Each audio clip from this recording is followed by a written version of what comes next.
Hello, ഇന്ന് നമുക്ക് നല്ലൊരു ഒഴിച്ചുകറി ഉണ്ടാക്കിയാലോ? വെണ്ടക്ക കറിയാണ് ഞാൻ ഉണ്ടാക്കുന്നത്. നല്ല അടിപൊളി ടേസ്റ്റാണ്. മലപ്പുറത്തുകാരാണ് കൂടുതലും ഇതുപോലത്തെ കറി ഉണ്ടാക്കുന്നത്. അപ്പോൾ ചട്ടിയിൽ കുറച്ച് എണ്ണ ഒഴിച്ചിട്ട് ആദ്യം നീളത്തിൽ അരിഞ്ഞ് വെച്ച് വെണ്ടക്ക ഒന്ന് വഴറ്റിയെടുക്കുക. വെണ്ടക്ക ഒന്ന് വഴറ്റിയതിന് ശേഷം ഒന്ന് മാറ്റി വെക്കുക. എന്നിട്ട് പിന്നെ മിക്സിൻ്റെ ഒരു ജാർ എടുത്തിട്ട് അതിലേക്ക് കുറച്ച് തേങ്ങയും ഒരു അര ടീസ്പൂൺ മഞ്ഞൾപ്പൊടി, ഒരു ടീസ്പൂൺ മുളക് പൊടി, ഒരു ടീസ്പൂൺ മല്ലിപ്പൊടി, അതുപോലെ തന്നെ ഒരു അര ടീസ്പൂൺ വലിയ ജീരകം, കുറച്ച് ചെറിയ ഉള്ളി, ഇതെല്ലാം കൂട്ടി ആവശ്യത്തിന് വെള്ളം കൂടെ ഒഴിച്ച് നന്നായിട്ടൊന്ന് അരച്ചെടുക്കണം. പിന്നെ ഒരു ചട്ടി എടുത്ത് അതിലേക്ക് ഒരു 2 തക്കാളി, എരിവിന് ആവശ്യമുള്ള പച്ചമുളക്, പിന്നെ കുറച്ച് പുളിവെള്ളം, നമ്മൾ അരച്ച് വെച്ച അരപ്പ് ഒഴിച്ച് കൊടുക്കുക. അതിന് ശേഷം വെള്ളം ഒഴിച്ച് പാകമാക്കുക. അതിന് ശേഷം ആവശ്യത്തിനുള്ള ഉപ്പും കൂട്ടിയിട്ട് നന്നാക്കി ഒന്ന് തിളപ്പിച്ചെടുക്കണം.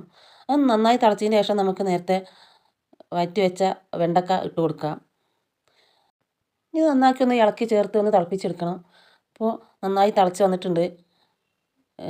വെണ്ടക്കൻ്റെ കളറൊക്കെ ഒന്ന് മാറിയിട്ടുണ്ട്. അപ്പോൾ കറി റെഡി ആയിട്ടുണ്ട്. ഇനി വേണ്ടത് കുറച്ച് വെളിച്ചെണ്ണയിൽ ചെറിയ ഉള്ളിയും വെളുത്തുള്ളിയും കറിവേപ്പിലയും കൂടെ മൂപ്പിച്ച് ഒഴിച്ച് കൊടുക്കുക.